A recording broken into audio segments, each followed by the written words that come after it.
Here in Virginia Beach, these shipping vessels are a common sight, carrying cargo to and from the Port of Virginia, the deepest commercial port on the U.S. East Coast.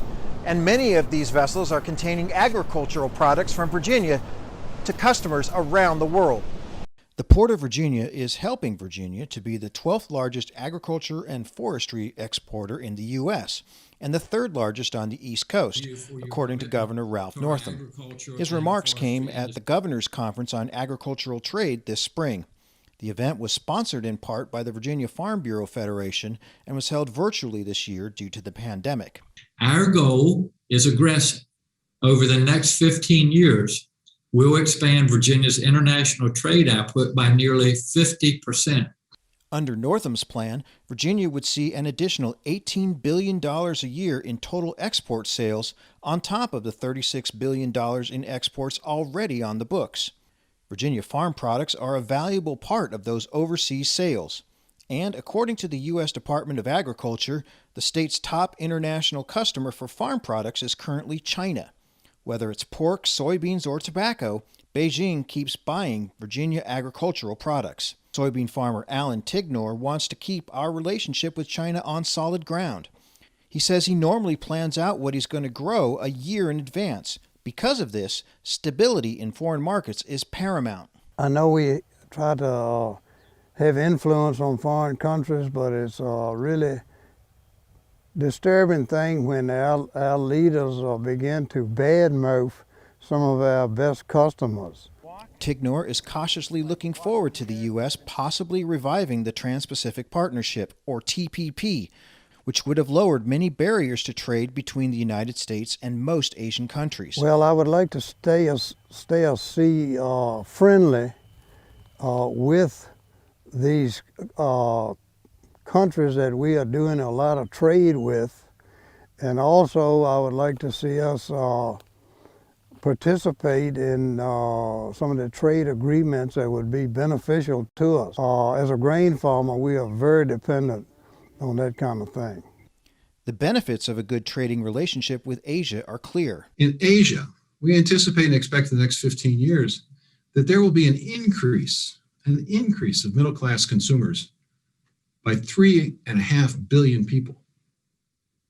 As economies improve, as people begin to move up the socioeconomic ladder, more and more people in Asia are going to move from being low income to middle income. 3.5 billion middle-class consumers. That's 10 times the population of the United States. That's a lot of mouths to feed, and Virginia farmers are positioning themselves to help meet that demand. It's remarkable to fathom the amount of people that are there and what those people can consume. There's been a lot of anecdotal sayings around agriculture over the last 30 years about getting consumers in China up to what Westerners would consider Western standards, and whether that have to do with perishable products that they consumed for how they transport themselves, or the electronics that are perishable, not even to mention the food that they would consume if they ate anywhere near the level of an American. Robert Harper analyzes trade markets and trends for Virginia Farm Bureau members. There are several ongoing trade and political disputes that could slam the door shut to U.S. grain sales to China, as happened only a few years ago. That's why Harper says Virginia farmers should spread out their sales and not put all their hope in exports to one country. My advice is to prepare for a lot of volatility in price, and to prepare for that by making small incremental sales over a long period of time that's above your cost of production. Volatility is something that Virginia farmers have learned to factor into their business model.